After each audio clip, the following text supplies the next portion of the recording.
Hey, I'm Alex Radcliffe from Board Game Co. I'm Professor Meg. And today we are reviewing Twinkle Twinkle from Allplay. This is a prototype, all rules and components subject to change, and we'll have a link to the crowdfunding campaign down below. But, and actually I should note as well, this is part of a series of a bunch of games. We're just reviewing Twinkle Twinkle, but there are a bunch of games in case you want to go and check those games out.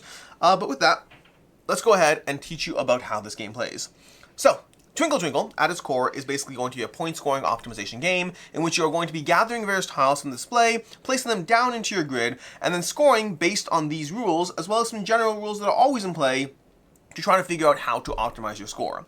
On your turn, what you're going to do is you're going to take your particular person. So, for example, I'm over here, the purple person. So, actually, I would not go first, although we are set up for 2 players here. So, when you're playing with 2 players, you're going to have 2 people. But we're going to ignore that for right now because I want to teach you the basics of what's going on. So, right now, if we were playing right now, blue would go ahead and select a tile that they want. Maybe they move over there. Then red selects a tile they want. Maybe they want that first one over there. Then goes green, and green might want, well, Meg, you're green. Which one do you want?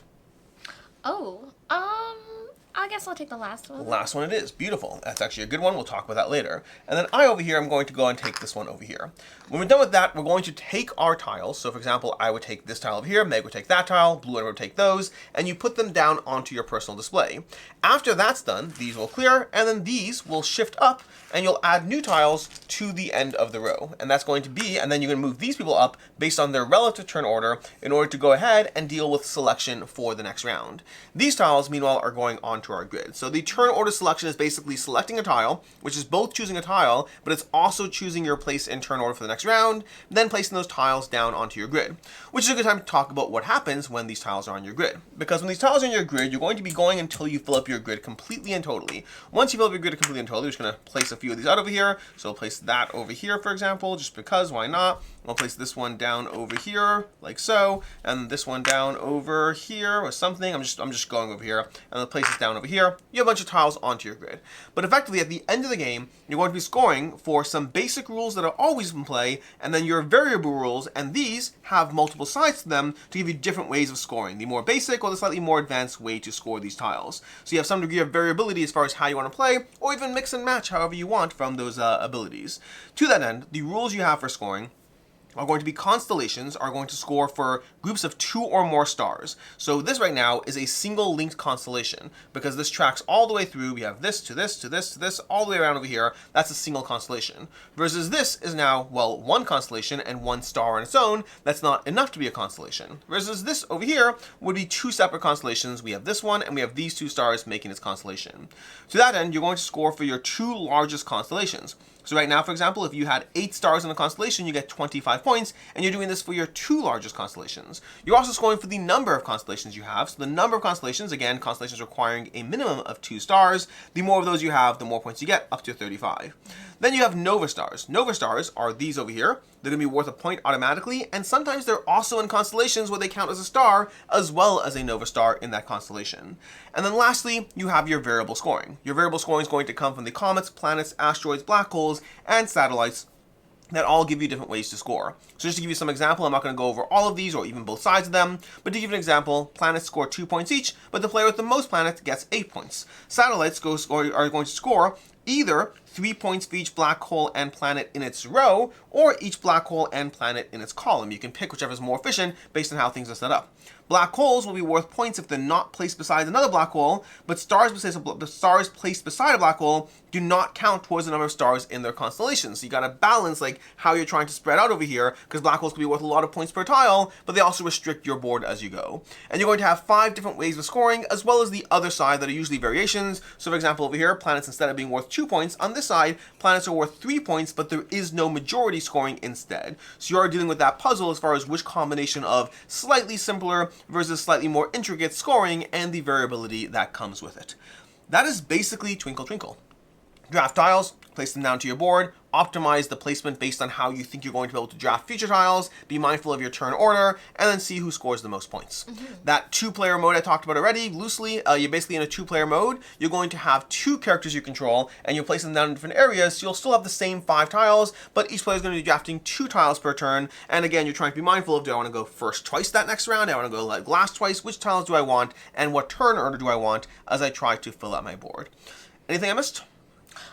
Just one small thing, because when you showed how the things fill, the fifth tile actually stays. So Yes. you kind of know what's staying in the board as well. So that's just also like another part Yeah. of the strategy. The fifth tile will slide up to the front over here, so it's actually become the first pick because it's the least desired. It'll then be the tile that will give you first place Right. thereafter, and then 4 new tiles shift out, and you can see these little lines as far as how they slide up. But good call, because I did kind of just slide them all off. Yeah, it's just a little part of the strategy. I think that it's fun to watch what stays and what you can get with it. Or even to plan around. The fact that you know what's coming out next round, in fact, That's this is where we get into the review part of things. So let's go ahead and dive into review. What we like, don't like, can see others not liking, all of that. So, Meg, what do you like about this game? Well, this is a game where you are placing tiles for point optimization. That's how I would say it. That's a lot of what you're doing is you're just placing these out as best possible for what you can do. And for me, I love the visual aspect of having the clear tiles with the art on it, with the galaxy behind you. So again, not to get into flavor immediately, but I do love how the constellations end up looking, that you're able to have a player board, but also add them down, that it kind of translates really, really well. That I think it's done like both accessibility wise, like very cleanly done, but also it's like kind of inspiring when you're placing these in and putting your tiles in and dropping them down, that it's like, wow, this is looking better and better. So I think that the actual tactile piece of the actual gameplay and playing the game is very, very fun. Vibrant colors. Yeah, I don't disagree with you. The colors in general are beautiful. The overlay of the plastic or clear tiles, in addition to the general chonkiness of the tiles on their own merit, they do look beautiful across the background. And then they have little space pets over here. We have a cat, another cat, a teddy bear, and a fish. That's a person. That's That's a a person. person. That's not a cat. I was gonna say it's unfair to the cats, but it's a person, not a cat. But in general, the look of the game is pretty solid. For me, I'll start with the fact that in general, this type of game is the type of experience I like. When you're looking at a bunch of different things and trying to figure out how do you want to draft those tiles to be able to try to figure out your point scoring, where you're both trying to pick based on what you currently see. In this game, you're actually seeing based on what you can see in the next round too, and then you're trying to figure out what is going to come out, what's more likely, how do I want to build based off of what I know, and based on the hopeful potential future of that best possible board I can do. And you are torn in different directions. You're torn between the different scoring of the largest constellations, the most constellations.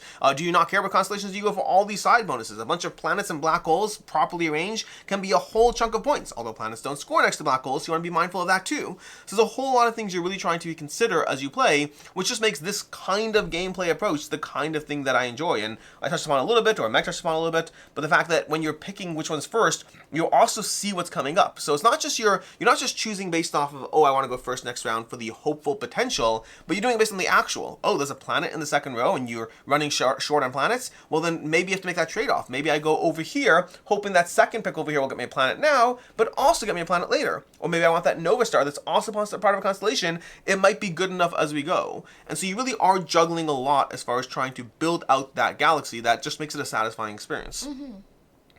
Yeah, and I also, this is something that I'm hoping for the future, but the way that this is so modular and you slot in the different scoring, it just tells me there should be more.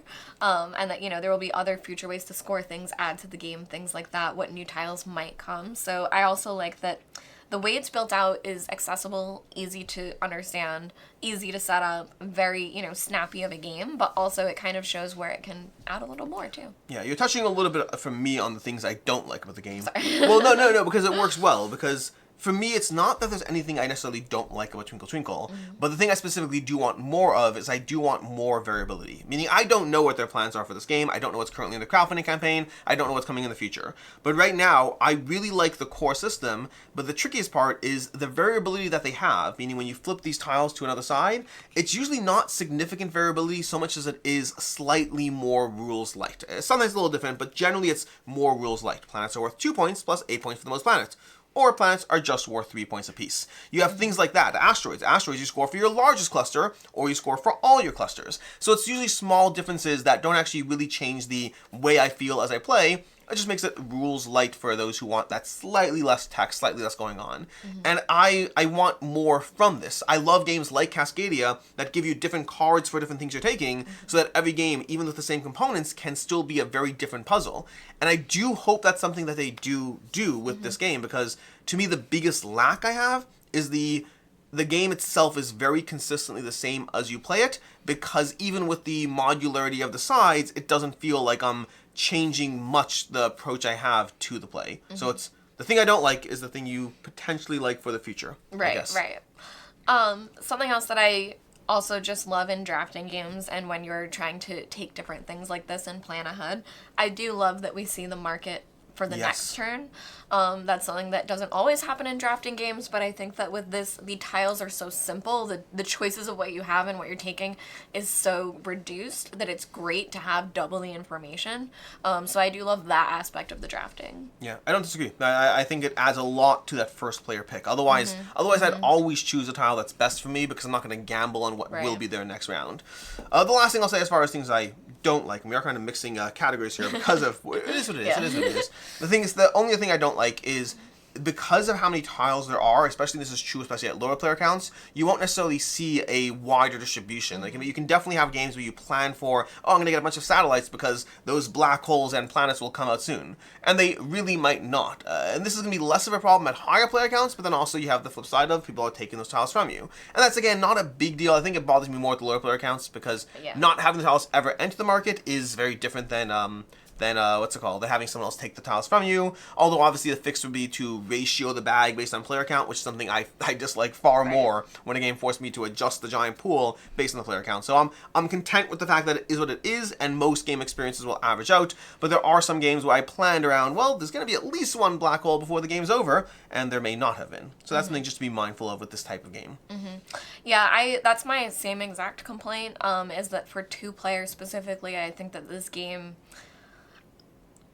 I almost wish there was like a different way to do the 2-player automa or something like that, because you're drafting 2 tiles versus 1, and the difference there means 10 sets of planets or 10 sets of tiles coming out versus 20 sets of tiles, which is a huge difference for the variety that can come out from the bag. So I do think personally I would rather always be drafting 1 and, you know, having more variety of the different pools coming out. But I agree for 2-player, what exactly could they have done and whatnot. But yeah, I think specifically for that, I just wish it didn't work the way it did, unfortunately. Yeah. As far as, well, do you have anything else you don't like? No. As far as final thoughts, I'll go first this time. Final thoughts for me on this one is, I always hate it when I give like conditional ratings, but it is kind of a conditional situation for me. Meaning the game as it is currently for me is a 3.5 out of 5. I like it. It's doing what I like in games, and it does so very cleanly, beautifully, with a nice little element of being mindful of the first player and choosing for the future round. All of these things work very nicely for me. The reason it's a 3.5 right now is that lack of variability. Meaning when I play this game, it's the same thing each time. So I enjoy it. It's a great thriller experience, but it's not one that I immediately want to play like 5 times in a row because it's kind of the same puzzle. If they do add, whether in this campaign or future campaigns, more modularity to the system, it would easily be a 4 for me, because I like the structure they have. The only thing holding it back is in a world full of amazing point-scoring games, this one has a little bit less variation to the experience each time I dive in, or even goals. Goals or things like that could also, honestly, anything that makes the experience slightly more variable, which I do know Allplay has done with some of their campaigns, so definitely keep your eyes tuned, because it's a 3.5 for this prototype I currently have. It might be more depending on what the final game has. And for me, this is going to be a 3.5 as well. I think it's a high 3.5 for me. I really, really enjoy the tiles. I think for things that you're drafting as a puzzle, it is just so satisfying to be playing with these versus like cards that you're laying out or something like that. So for what it delivers, I think it's a fantastic game. But that being said, I do just wish there was a little bit more, either a higher strategy 2-player version or a little bit more here, because I did feel like I wanted to go for certain things, but sometimes you just can't. So yeah, I have a very good time with it, but I do just wish it had a little more for me.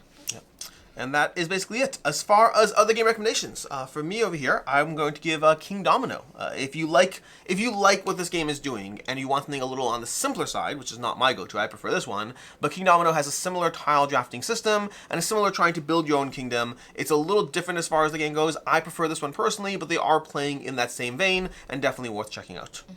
And a game I'm going to recommend is River Valley Glassworks. So that's another all-play game, so to have like the same style of if you're enjoying these acrylic tiles and things like that, and also has very fun glass in it, but you're also kind of trying to draft different things, and what you're able to draft and the glass you're able to put into your board will determine how many points you're able to build out from there.